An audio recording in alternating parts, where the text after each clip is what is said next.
আমরা প্রত্যেকেই স্বপ্ন দেখতে খুব পছন্দ করি। সে স্বপ্ন ঘুমিয়ে দেখা হোক কিংবা জেগে দেখা হোক। কিন্তু এই স্বপ্ন যখন কোনো মানুষের জীবনকে ভয়ঙ্কর করে তোলে, তখন আর তাকে পছন্দের তালিকায় স্থান দেওয়া যায় না। ঠিক এভাবেই সিলেটের এক বিশ্ববিদ্যালয় পড়ুয়া ছাত্র শিশির স্বপ্ন দেখতে খুব পছন্দ করত। সে যেদিন যে স্বপ্ন দেখত তা সে তার ডায়েরিতে লিখে রাখত। তার এমন শখ দেখে তার বন্ধুরা অবশ্য বেশ হাসাহাসিও করতো তাকে নিয়ে, কিন্তু শিশির তা গায়ে মাখেনি কখনো। শিশিরের আরও একটি পছন্দের জিনিস ছিল। শিশির মিস্ট্রি, থ্রিলার, ক্রাইম, হরর এসব সিরিজ দেখতে খুব পছন্দ করত। শিশিরের কোনো পরিবার বা আত্মীয় কেউ ছিল না। অতএব সে চাইলেও সেমিস্টার ব্রেকে পরিবার বা আত্মীয়র সাথে সময় কাটানোর সুযোগটিও নেই। সে যখনই ছুটি পেত বা হাতে সময় পেত, তখনই থ্রিলার বা হরর ওয়েব সিরিজ দেখতে বসে যেত। এরকমই এক সেমিস্টার ব্রেকে সে তার মেসে সিরিজ দেখছিল। সেমিস্টার ব্রেক হওয়ায় মেসে কেউ ছিল না, শিশির একাই ছিল। সিরিজ দেখতে দেখতে শিশির হঠাৎ যেন অন্য এক জগতে হারিয়ে গেল। সে দেখতে পাচ্ছে সে বিশ্ববিদ্যালয়ের পরিত্যক্ত হলের সামনে দাঁড়িয়ে আছে, আর হলের ভেতর থেকে কেউ যেন তাকে ডাকছে। সেই ডাকে সাড়া দিতে শিশির হলের ভেতরে প্রবেশ করবে, আর তখনই তার ফোন বেজে উঠল। শিশিরের ঘুম কাটল। সে ভাবতে লাগলো, এইমাত্র সে যা কিছু দেখল তা কি আসলেই সত্যি, নাকি সে হ্যালোসিনেট করছিল। বেশ কয়েকদিন শিশিরের সাথে এরকমই হচ্ছিল। আর কুলিয়ে উঠতে না পারে শিশির এবার এক সাইকিয়াট্রিস্টের সাথে কনসাল্ট করলো। শিশিরের কথা শুনে ডক্টর বলল, এগুলো সে হ্যালোসিনেট করছে।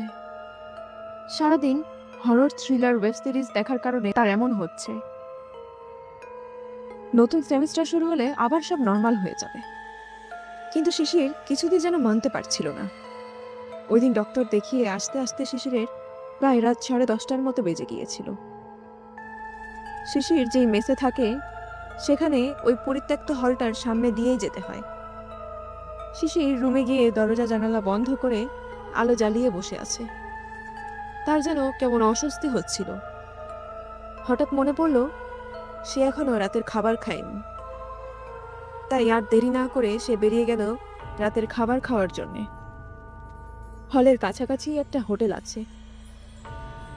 সেখানে যেতেই দেখে হোটেলটা বন্ধ, কিন্তু কিছুক্ষণ আগেও হোটেলটা খোলা ছিল। এরই মধ্যে বন্ধ হয়ে গেল। এখন কি করবে না ভেবে শিশির দাঁড়িয়ে রইল হোটেলটার সামনে। এগুলো ভাবতেই সে হলের ভেতর থেকে চিৎকার করে কান্নার আওয়াজ ভেসে আসতে শুনতে পেল।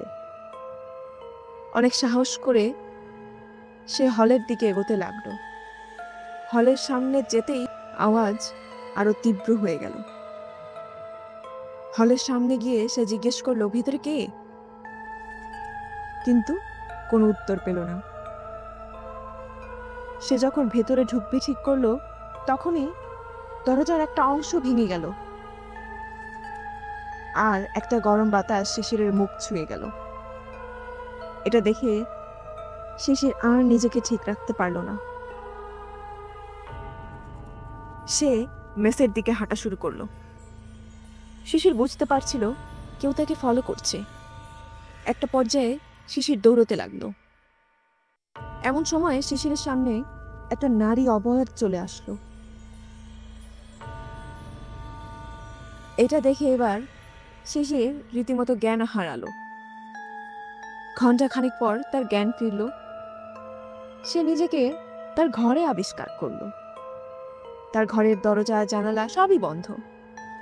সে বিছানায় শুয়ে আছে, আর ঘামে তার বিছানা পুরো ভিজে গেছে। সে নিজেকে নিজেই প্রশ্ন করলো, সে এখানে কিভাবে এলো? এতক্ষণ কি তাহলে সে স্বপ্ন দেখছিল? কিন্তু এই স্বপ্ন তার কাছে এতটা বাস্তবের মতো কেন লাগছিল? সময় দেখার জন্য সে হাতের দিকে তাকায়, কিন্তু তার ঘড়িটা তার হাতে নেই। কোথায় গেল? সে আর ভাবতে পারছিল না। সে ঘুমিয়ে পড়ল।